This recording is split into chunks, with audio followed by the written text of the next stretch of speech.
नमस्कार दोस्तों, स्वागत है आप सभी का स्टडी आईक्यू में। मैं हूं आपका दोस्त राहुल सायगांवकर और आज हम लोग एक बहुत ही ज़रूरी विषय के बारे में चर्चा करने वाले हैं। एक ऐसा विषय जिसका परिणाम सभी के ऊपर हो रहा है। आज हम लोग बात करने वाले हैं महंगाई के बारे में, इन्फ्लेशन के बारे में। हम क्वाइट श्योर कि सभी ने महंगाई को एक्सपीरियंस किया हुआ है। पिछले एक महीने से धीरे धीरे पेट्रोल और डीजल के दाम बढ़ रहे हैं। अब ये फ्यूल के प्राइसेस बढ़ने की वजह से दूसरे सेक्टर्स के ऊपर भी एक परिणाम पड़ा हुआ है, जिसकी वजह से महंगाई कंटिन्यूसली बढ़ी है। अब ये तो चीज़ आप सभी जानते हो, तो आप सोच रहे होंगे सर आप इस पर्टिकुलर डिस्कशन में क्या स्पेशल चीज़ बताने वाले हो। महंगाई तो बढ़ी रही है, हमें पता है, लेकिन आज हम लोग एक बहुत ही डेंजरस ट्रेंड के बारे में ऑब्जर्वेशन करने वाले हैं। We are going to understand about rural inflation. आज हम लोग बात करेंगे कि रूरल इन्फ्लेशन और अर्बन इन्फ्लेशन में अंतर क्या है, और पिछले कुछ महीनों से, स्पेशली पिछले 3 महीनों से, इस साल के पहले 3 महीने जो थे, जनवरी, फरवरी और मार्च 2022 में रूरल इन्फ्लेशन एक खतरे की स्तर के ऊपर चला गया है। तो उसी चीज़ के बारे में हम लोग एक ऑब्जर्वेशन करेंगे। क्यों? देखिए, इन्फ्लेशन के ऊपर सभी की नज़र क्यों होती है, स्पेशली सरकार की नज़र। आरबीआई का तो जिम्मा ही है कि इन्फ्लेशन को वो कहते हैं कि 4 ± 2 के रेंज में रखना चाहते हैं, यानी कि the highest inflation, highest level of consumer price inflation is 6% approximately, जो आरबीआई मेंटेन करना चाहता है। लेकिन अभी हम लोग ऑलरेडी इस 6% मार्जिन को ब्रीच कर चुके हैं पिछले 3 महीनों से, तो खतरे की घंटी सुनाई दे रही है। और अगर रूरल एरिया में इन्फ्लेशन बढ़ जाए तो इसका परिणाम क्या होता है। Why inflation is so important for the physical policy, for the government policy as well as for monetary policy. क्यों? क्योंकि आप एक विशियस साइकिल में चले जाते हो महंगाई के। क्योंकि अगर आप महंगाई को रेनी नहीं करोगे, अगर आप महंगाई को कंट्रोल नहीं करोगे, तो वो और भी ज़्यादा बढ़ सकती है। इस डिस्कशन में हम लोग समझेंगे कैसे। चलिए चर्चा शुरू करते हैं और बात करते हैं why the rural inflation has almost doubled in a year. पिछले 18 महीनों में पहली बार ऐसा हुआ है कि 3 कंटिन्यूस मंथ्स के लिए rural inflation has beaten the urban inflation. Let us try to understand why. इससे पहले अगर आप तैयारी कर रहे हैं कॉम्पिटेटिव एग्जाम्स की, तो this section is very important for you. यहाँ पे हम लोग इन्फ्लेशन के बारे में जानेंगे, सीपीआई के बारे में जानेंगे। So very useful for you. And if you preparing for competitive exams, do visit our website studiiq.com। Alternatively आप हमारा ऐप भी डाउनलोड कर सकते हैं गूगल प्ले स्टोर से, जहाँ पे आपको सारी जानकारी मिलेगी अबाउट आर कोर्सेज। जब भी आप कोर्स खरीदिए स्टडी आईक्यू पे, डू यूज द कोड राहुल33। You will get 33% discount on all the courses across Study IQ platform. चलिए चर्चा शुरू करते हैं। जैसे कि मैंने आपको बताया, रिटेल इन्फ्लेशन इंडिया में मार्च 2022 में it has surge to 6.95। I told you कि आरबीआई का जिम्मा है इन्फ्लेशन, महंगाई को कंट्रोल करना। आरबीआई ने टारगेट दी है, आरबीआई का जो मॉनेटरी पॉलिसी कमेटी है, इसकी टारगेट है 4 ± 2% इन्फ्लेशन को मेंटेन करना।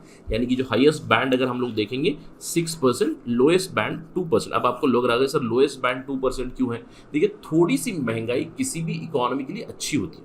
अ little bit of inflation is और a manageable amount of inflation is very good for economic growth and economic development. इसीलिए 2 से लेकर 6% तक इसको सेट किया गया and 6% is the limit by RBI. लेकिन वी हैव ऑलरेडी ब्रीच्ड। लेकिन इससे भी एक डेंजरस ट्रेंड जो हम लोग ऑब्जर्व कर रहे हैं, the retail inflation has crossed 6%। It has almost reach 7% इन मार्च 2022। पहली बार ऐसा हुआ है इन द लास्ट 1.5 ईयर्स। अब इसका रीज़न क्या है? Of course fuel price hike तो है ही है, जिसकी वजह से धीरे धीरे बढ़ रहा है। लेकिन इकोनॉमिस्ट कहते हैं अभी जो मार्च का नंबर है 6.95, ये करेक्ट इंडिकेशन भी नहीं है। क्यों? क्योंकि मार्च 10 तारीख को 5 राज्यों के इलेक्शन के रिजल्ट आए थे। उन रिजल्ट्स के आने के बाद, यानी कि मिड मार्च से धीरे धीरे फ्यूल के प्राइसेस राइज हो रहे हैं। यानी कि जो अप्रैल का नंबर आएगा और अप्रैल के बाद जो नंबर आएंगे, वो हमें रियल इन्फ्लेशन के नंबर बताएंगे। और इकोनॉमिस्ट कह रहे हैं कि it will be more than 7%, not just in April but till September 2022 7% से भी ऊपर रहेंगे। ये तो आने वाले समय में पता चलेगा क्या होगा, बट अब ऑफकोर्स हम लोग एक अनुमान जरूर लगा सकते हैं कि अप्रैल में it is going to cross 6-7% for sure, right? Pardon me, 7% for sure. लेकिन इससे भी एक बुरी खबर है रूरल इन्फ्लेशन के बारे में। देखिए, already large parts of our country are experiencing actual inflation of more than 7.5%। कुछ कुछ राज्यों में तो 8% बताया गया। ऑफिशियल डेटा बताता है rural inflation in March 2022 it stood at 7.66%। और कुछ कुछ राज्यों ने तो रिपोर्ट किया मच हायर। वेस्ट बंगाल में 8.85, उत्तर प्रदेश में 8.19, मध्य प्रदेश में 7.89 रूरल इन्फ्लेशन। तो आज हमारी चर्चा के विषय यही है। देखिए, महंगाई तो बैड न्यूज़ है ही है, ऑफकोर्स मैंने बताया महंगाई तो इन जनरल बढ़ रही है। लेकिन अगर हम लोग एक चीज़ ऑब्जर्व करें, इन्फ्लेशन के बारे में, आप इस पे ध्यान दीजिएगा। इन्फ्लेशन का रेट मैंने आपको ऑलरेडी बता दिया है, जनवरी, फरवरी और मार्च। यहाँ पे अगर हम लोग मार्च ऐड करेंगे, मार्च 2022 में इट हैज़ ऑलरेडी क्रॉस्ड 6%, ये आप देख सकते हो यहाँ पे डेटा। लेकिन मैं आपका ध्यान लेके जाना चाहूँगा ऑन दिस ग्रीन लाइन। जब भी हम लोग कंज्यूमर प्राइस इंडेक्स की बात करते हैं, कंज्यूमर प्राइस इंडेक्स रूरल के लिए हम लोग चेक करते हैं, अर्बन के लिए हम लोग चेक करते हैं, दोनों को मिलाकर सीपीआई इंडिया बनता है, वी नो दैट। लेकिन आप ध्यान दीजिएगा, CPI urban normally in general CPI urban हमेशा सीपीआई रूरल से ज़्यादा होता है, यानी कि महंगाई अर्बन लेवल पे ज़्यादा होती है रूरल से भी।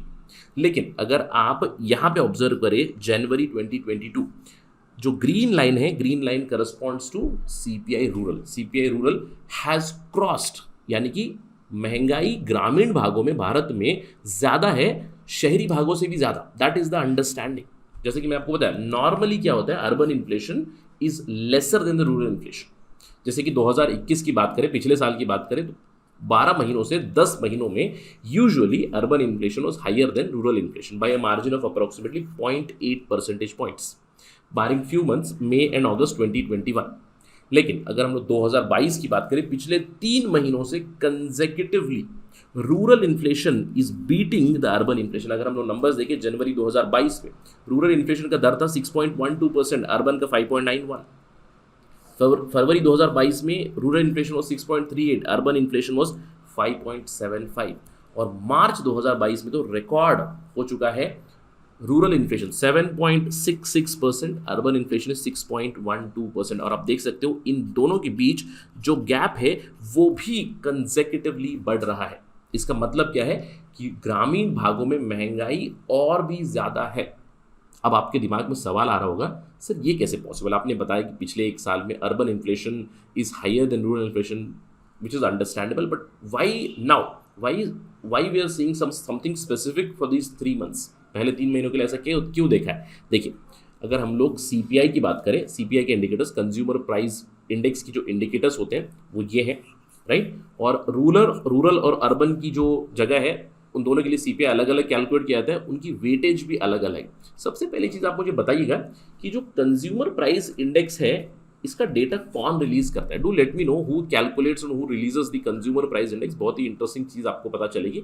Do research it and let me know in the comment section. जैसे कि मैंने आपको बताया, सीपीआई इंडिकेटर्स रूरल और अर्बन के अलग अलग होते हैं और इनका वेटेज भी अलग अलग है। और मैं आपका ध्यान लेके जाना चाहूँगा, सबसे बड़ा जो फैक्टर है वो है फूड एंड बेवरेजेस, क्योंकि ग्रामीण भागों में सबसे ज़्यादा जो खर्चा होता है वो होता है खाने पीने, फूड एंड बेवरेजेस के ऊपर होता है, which is 54% in rural areas and urban में 36%। अब आपको ऑलरेडी जवाब मिल चुका हो। इसके अलावा जो दूसरे फैक्टर्स है, पान, टोबैको, इंटॉक्सिकेंट, इसका भी जो वेटेज है ज़्यादा है, क्लोथिंग फुटवेयर का भी वेटेज ज़्यादा है, फ्यूल और लाइट का भी ज़्यादा है, बट मिसलेनियस चीज़ें बहुत सारी है जो अर्बन के लिए स्पेसिफिक है, वहाँ पे आप थोड़ा सा हायर परसेंटेज देख सकते हो। एक बहुत बड़ा डिफरेंस ये है with respect to housing prices. Housing prices rural area में आप कैलकुलेट ही नहीं करते हो, इंडिकेटर है ही नहीं फॉर कैलकुलेटिंग रूरल सीपीआई, लेकिन अर्बन सीपीआई में इसका वेटेज है 21%। अब आपको ऑलरेडी जवाब मिल गया होगा कि ग्रामीण भागों में भैया क्यों महंगाई बढ़ रही है। फूड इन्फ्लेशन कंटिन्यूसली राइज हो रहा है। अब फूड इन्फ्लेशन क्यों राइज हो रहा है? देखिए, सबसे पहले तो रशिया और यूक्रेन के बीच युद्ध चल रहा है, इसकी वजह से क्रूड ऑयल के प्राइसेस हाई हो चुके हैं। क्रूड ऑयल के प्राइसेस हाई होने की वजह से दूसरे फूड प्रोडक्ट्स की भी प्राइस ज़्यादा हो चुकी है। क्यों? क्योंकि एक डोमिनो इफेक्ट हुआ है, ट्रांसपोर्टेशन कॉस्ट ज़्यादा हुआ है, जिसकी वजह से रूरल में मैंने आपको बताया कि it has breached already 7%, higher inflation in food along with fuel and light, इससे भी रूरल एरिया में इन्फ्लेशन, महंगाई बहुत ज़्यादा बढ़ी है। इसके अलावा इन जनरल रूरल एरिया में क्लोथिंग का डिमांड काफ़ी बढ़ा है। अभी मैरिज का सीजन चल रहा है, राइट, इसीलिए क्लोथिंग की डिमांड भी काफ़ी ज़्यादा बढ़ी है। इसके अलावा मैंने आपको बता दिया कि रूरल एरियाज़ की कनेक्टिविटी की प्रॉब्लम होती है। कनेक्टिविटी इश्यूज़ की वजह से वहाँ पे फ्यूल के प्राइसेस बढ़े हैं। जहाँ जहाँ एलपीजी फ्यूल या फिर पेट्रोल डीजल इस्तेमाल नहीं होता है, वहाँ पे जो फायरवुड इस्तेमाल होता है कुछ जगहों पे, वहाँ पे फायरवुड के प्राइसेस भी ज़्यादा बढ़ चुके हैं। और इंटरेस्टिंगली अर्बन एरियाज में देखिए, फरवरी और मार्च के बीच वेजिटेबल के प्राइसेस धीरे से डिक्लाइन हुए थे, लेकिन रूरल एरियाज में वो शार्पली इंक्रीज हुए थे, यानी कि in rural areas this was also a big difference. अब सवाल ये उठता है कि सर ये इतना डेंजरस क्यों है? क्योंकि इज जस्ट एन आउटलायर। अब इसको अगर हम लोग आउटलायर समझेंगे तो ये काफ़ी खतरे वाली चीज़ होगी, क्योंकि रूरल इन्फ्लेशन हमें फंसा देता है एक विशियस साइकिल महंगाई की, क्या यानी कि इन्फ्लेशन की हम लोग साइकिल में फंस सकते हैं। क्यों? क्योंकि सबसे बड़ा इम्पैक्ट कहाँ पे होता है? अब देखिए ऑफिशियल सर्वेज बताती हैं इन्फ्लेशन, महंगाई की सबसे बड़ी मार किस पे पड़ती है? Bottom 20% of population, wherever it is, urban also, rural also, लेकिन रूरल के ऊपर और भी ज्यादा पड़ती है। The rural bottom 20% it faces the highest inflation of 7.7%। March 2022 में ये नंबर्स थे for the bottom 20%, while the upper 20% segment in rural areas they experience a little lesser, यानी कि 7.6% इन्फ्लेशन उन्होंने देखी। इसका मतलब क्या है? गरीब लोगों के ऊपर सबसे ज़्यादा परिणाम होता है। और अगर हम लोग रूरल एरियाज़ की बात करें, इंडिया अभी भी एक अग्रेरियन कंट्री है, बहुत ज़्यादा फार्मर्स है, बहुत सारे किसानों के ऊपर इसका इम्पैक्ट होगा।